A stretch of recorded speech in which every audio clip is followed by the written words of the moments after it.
नमस्कार बच्चों। देखिए, इस 10 श्लोक के पहले मैंने आप लोगों को बता दिया है। अब देखिए, ये आपका 10वां श्लोक है। रामस्य पितृ दिएगा। एवं मुक्त्वा तु कैकेयी राघवेण महात्मना उवाच इदं सुनिर्लज्जा धृष्टम आत्महितं वचः। महात्मना राघवेण, महात्मा राघव के द्वारा, महात्मा राघव के द्वारा, राघव का मतलब राम, महात्मना राघवेण, महात्मा राघव के द्वारा एवं उक्ता, एवं उक्ता इस प्रकार से कहने पर। तब इसके पहले जो राम ने कैकेयी से कहा है, तो महात्मना राघवेण, महात्मा राघव के द्वारा एवं उक्ता इस प्रकार से कहने पर, सुनिर्लज्जा अत्यंत निर्लज्ज, धृष्टम अत्यंत धृष्ट, आत्महितम अपना हित चाहने वाली कैकेयी, कैकेयी ने इदम वचः उवाच, यह वचन कहा। ठीक है, फिर से देखिए, महात्मा राघवेण, महात्मा राघव के द्वारा एवं उक्ता इस प्रकार से कहने पर, सुनिर्लज्जा अत्यंत निर्लज्ज, धृष्टम धृष्टम ढीठ या धृष्ट, आत्महितम अपना हित चाहने वाली कैकेयी, कैकेयी ने इदम वचः उवाच यह वचन कहा। कहने का मतलब यह है कि जब रामचंद्र जी ने उनसे इसके ऊपर के श्लोकों में जो कुछ भी बातें कही, जब रामचंद्र जी ने वो बातें कह ली, कहने के बाद उस निर्लज्ज और अपना ही हित चाहने वाली तथा अत्यंत धृष्ट उस कैकेयी ने इस प्रकार से वचन कहा। क्या कहा, आगे देखिए। प्रियम त्वाम अप्रियम वक्तुम न अस्य वाणी प्रवर्तते। ध्यान दीजिएगा, प्रियम त्वाम अप्रियम वक्तुम अस्य वाणी न प्रवर्तते, अर्थात प्रियम त्वाम तुझ जैसे प्रिय को, तुझ जैसे प्रिय को या तुझ जैसे प्रिय के लिए अप्रियम वक्तुम अप्रिय बोलना। चूंकि राम दशरथ के अत्यंत प्रिय थे, इसलिए कैकेयी कह रही है कि तुझ जैसे प्रिय के लिए या तुम जैसे प्रिय के लिए अप्रियम वक्तुम अप्रिय बोलना या अप्रिय बोलने के लिए अस्य वाणी न प्रवर्तते, इनकी वाणी समर्थ नहीं हो पा रही है। अर्थात तुझ जैसे प्रिय के बारे में अप्रिय बोलने में इनकी वाणी समर्थ नहीं हो पा रही है। अर्थात तुझ जैसे प्रिय के लिए अप्रिय बोलने में इनकी वाणी समर्थ नहीं हो रही है, अर्थात तुम्हारे लिए ये अप्रिय नहीं बोल सकते। फिर से देखिए, प्रियम त्वाम तुम प्रिय के लिए, तुझ जैसे प्रिय के लिए अप्रियम वक्तुम अप्रिय बोलने में, अस्य वाणी न प्रवर्तते इनकी वाणी समर्थ नहीं हो पा रही है, या कह सकते हैं कि इनकी वाणी बोल नहीं पा रही है। ठीक है, तुझ जैसे प्रिय के लिए अप्रिय बोलने में इनकी वाणी समर्थ नहीं हो पा रही है। तद अवश्यम त्वया कार्यम यद अनेन आसुतम मम, यद अनेन आसुतम मम, यद जो अनेन इनके द्वारा आसुतम प्रतिज्ञा दिया गया है, मम माने मुझसे, अर्थात इनके द्वारा जो मुझसे प्रतिज्ञा, इनके द्वारा मुझको जो प्रतिज्ञा दिया गया है, यद जो अनेन इनके द्वारा अर्थात राजा के द्वारा, मम माने मुझे, आसुतम माने प्रतिज्ञा दिया गया है, इनके द्वारा जो मुझे प्रतिज्ञा दिया गया है या जो मुझे प्रतिज्ञा किया गया है, तद उसे त्वया तुम्हारे द्वारा अवश्यम कार्यम अवश्य करना चाहिए, अर्थात तुम्हारे द्वारा उसका पालन अवश्य करना चाहिए। फिर से देखिए, प्रियम त्वाम तुम जैसे प्रिय के लिए अप्रियम वक्तुम अप्रिय बोलने में अस्य वाणी न प्रवर्तते, इनकी वाणी समर्थ नहीं हो पा रही है। तुझ जैसे प्रिय के लिए अप्रिय बोलने में इनकी वाणी समर्थ नहीं हो पा रही है।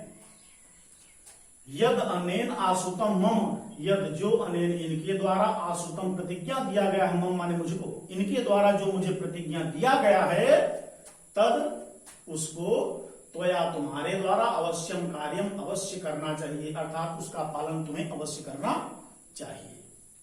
ठीक है, आगे देखिए। एष मह्यम वरम दत्त्वा पुरा माम अभिपूज्य च सपश्चात तप्यते राजा यथा अन्य प्राकृतस्तथा।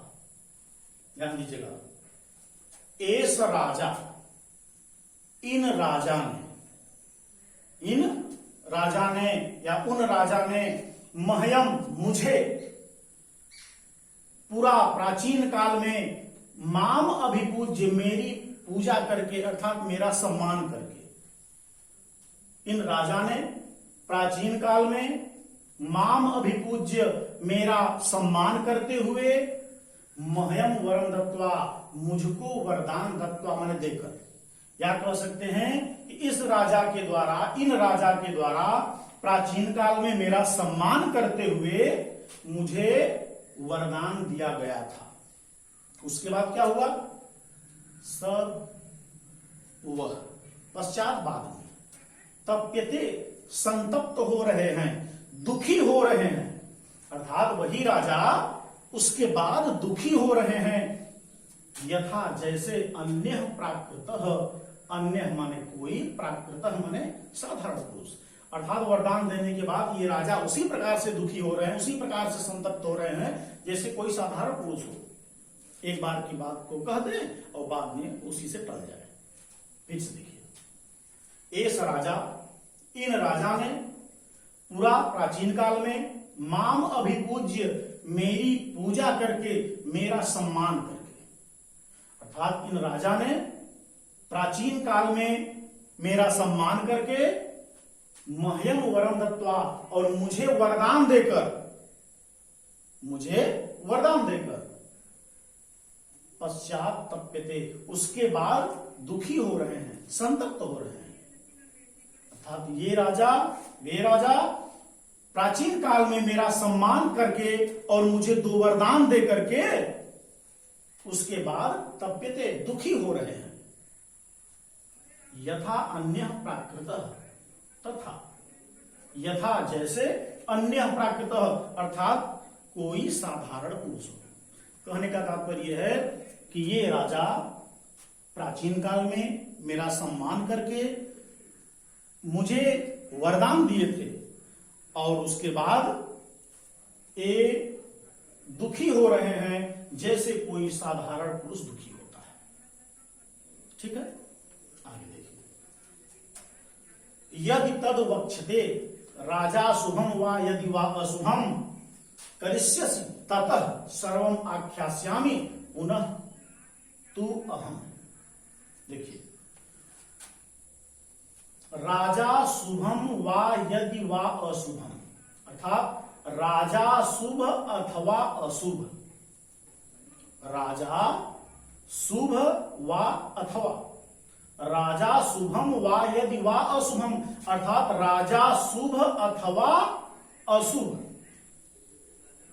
राजा शुभ अथवा अशुभ जो भी वक्ष्यते कहना चाहते हैं, राजा शुभ अथवा अशुभ जो भी चाहते हैं, यदि तद करिष्यसि, यदि तद माने उसे करिष्यसि करोगे, यदि उसे करोगे ततः तब उसके पश्चात सर्वम आख्यास्यामि, सर्वम सभी आख्यास्यामि बता दूंगी, पुनः फिर से अहम तू, इस प्रकार अहम माने मैं, अर्थात राजा जो भी शुभ अथवा अशुभ चाहते हैं यदि तुम उसे करोगे तो मैं सब कुछ फिर से तुम्हें बता दूंगी। फिर से देखिए, राजा शुभम वा यदि वा अशुभम, अर्थात राजा शुभ अथवा अशुभ, राजा शुभ अथवा अशुभ जो भी वक्ष्यते चाहते हैं,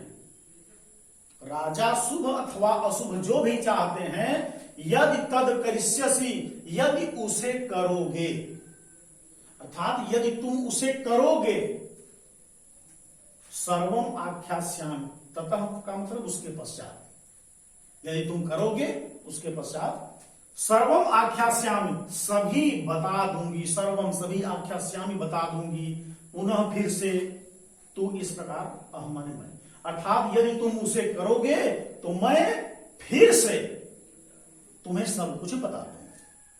ठीक है। यदि राजा शुभम वा यदि वा अशुभ, राजा शुभ अथवा अशुभ वक्षते, कहने का मतलब जो भी चाहते हैं, राजा शुभ अथवा अशुभ जो भी चाहते हैं, यदि तद करिष्यसि, यदि उसे करोगे तो सर्वम आख्यास्यामि पुनः अहम, मैं पुनः फिर से सर्वम आख्यास्यामि सब कुछ बता दूंगी। अर्थात अगर तुम उसे करोगे तो मैं तुमको फिर से सब कुछ बता दूंगी। ठीक है, इसको आप लोग दोहरा लीजिए, उसके बाद आगे हम फिर बताएंगे अगले भाग।